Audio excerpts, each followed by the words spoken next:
Shalom Bapak Ibu Saudara, kembali bersama dengan saya Pendeta Paul Watuseke. Saya rindu Bapak Ibu Saudara bersama-sama dengan saya untuk membaca dan merenungkan sebagian daripada firman Tuhan. Dan tentunya renungan atau khotbah saya saat ini saya memberi judul, kita tidak memerlukan bait suci. Sekali lagi, kita atau orang percaya tidak memerlukan lagi bait suci.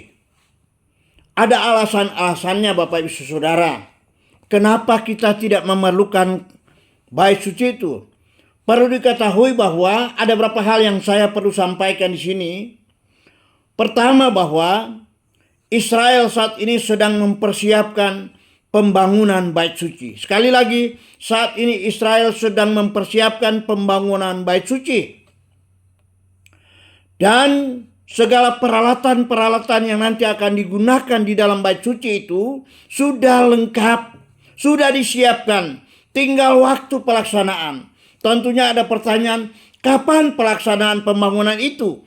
Itu nanti akan terjadi atau pembangunan itu akan dimulai pada saat rapture, pada saat pengangkatan orang percaya. Saya dan saudara sudah diangkat ke sorga, maka pembangunan itu segera akan dimulaikan oleh bangsa Israel. Dan perlu diketahui bahwa pembangunan bait suci ini bekerja sama dan akan dibantu oleh antikris. Sebabnya nanti pada masa tribulasi 3,5 tahun pertama, 42 bulan pertama itu Israel membayar mahal karena mereka tertipu oleh antikris.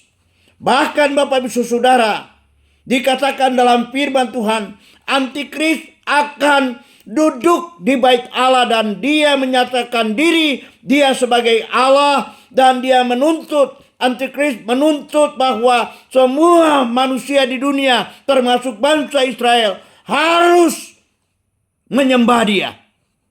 Nah, ini bangsa Israel terjebak dan mereka harus membayar karena memang 42 bulan atau 3,5 tahun pertama dari tribulasi itu mereka akan diperhadapkan dengan suatu pencobaan yang besar, kata firman Tuhan. Sebabnya perlu saya sampaikan bahwa pertama atau alasan-alasan kenapa kita tidak membutuhkan lagi bait suci. Pertama saya catat di sini.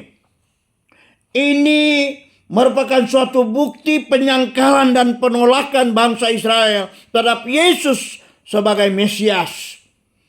Dan kita lihat bahwa dia adalah imam besar. Dan dia mati di kayu salib.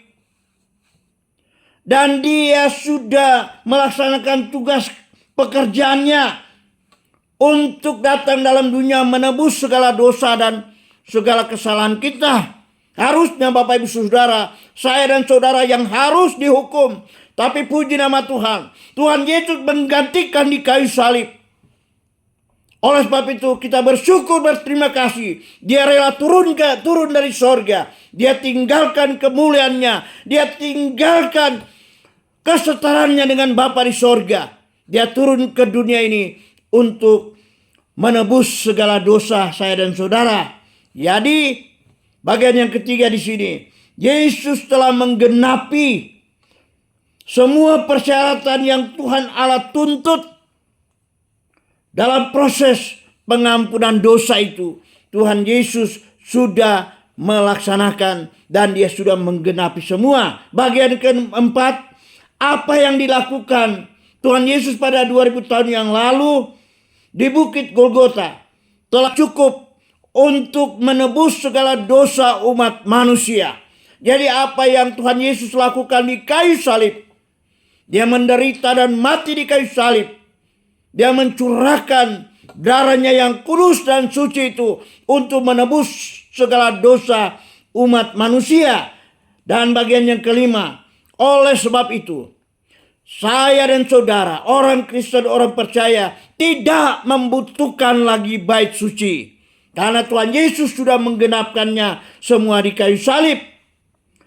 Oleh sebab itu Bapak Ibu Saudara, sekali lagi saya perlu sampaikan di sini bahwa di dalam firman Tuhan dalam 1 Korintus pasal 6 ayatnya yang ke-19 20 saya baca. Atau tidak tahukah kamu bahwa tubuhmu adalah bait Roh Kudus yang diam di dalam kamu, Roh Kudus yang kamu peroleh dari Allah, dan bahwa kamu bukan milik kamu sendiri. 20. Sebab kamu telah dibayar dan harganya telah lunas dibayar. Karena itu muliakan Allah dengan tubuhmu. Bapak Ibu Saudara, ini landasan dasar daripada firman Tuhan. Sehingga kita tidak memerlukan lagi apa yang disebut dengan bait suci. Dan Bapak Ibu Saudara, saya tambahkan di sini bahwa pembangunan bait suci ini adalah merupakan kerjasama dengan antikris. Dan sekali lagi, pada masa akhir daripada tribulasi yang pertama 3 tahun setengah itu, antikris akan masuk di dalam bait Allah, bait suci yang sudah dibangun itu, dan dia duduk di dalamnya, dan dia menyatakan bahwa dia adalah Allah, dan dia menuntut semua manusia termasuk orang Israel menyembah dia. Bapak Saudara, di sini kita harus berhati-hati bahkan dalam perjalanan kehidupan kita pada saat ini. Lihat saja, manakala orang percaya sudah diangkat, maka pembangunan itu telah atau akan dimulaikan oleh bangsa Israel bekerja sama dan dibantu oleh antikris.